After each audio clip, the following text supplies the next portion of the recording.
First came the Mercedes-Benz C111 of the late 1960s and 70s, a radical series of prototypes that tested rotary, diesel, and turbocharged engines wrapped in futuristic aerodynamics.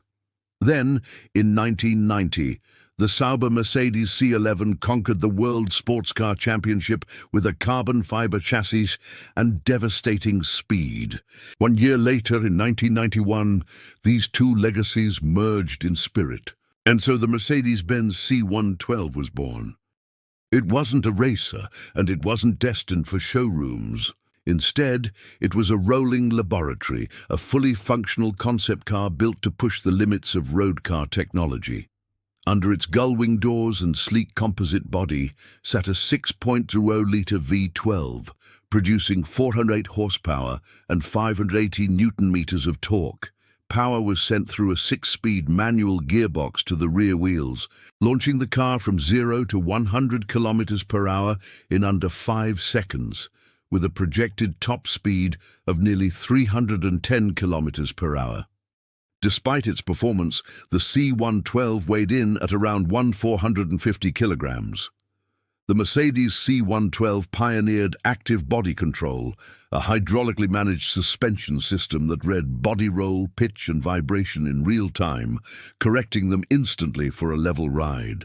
It was also equipped with rear-wheel steering up to 3.5 degrees opposite at low speeds for agility, and in sync at higher speeds for stability. Aerodynamics were just as advanced. The rear spoiler tilted automatically, as much as 65 degrees at over 250 kilometers per hour, producing immense downforce, or acting as an air brake during emergency stops. A hidden front spoiler dropped down to channel airflow beneath the car, reducing lift. Braking was handled by large ventilated discs with ABS, another technology being refined at the time.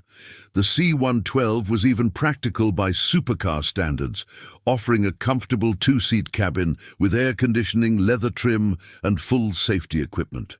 It was proof that technology could blend performance and comfort in one radical package. Mercedes reportedly received over 700 purchase requests, but production never came. Instead, the C112 remained a one-off, influencing future innovations like stability control, adaptive suspension, and active aerodynamics in road cars that followed.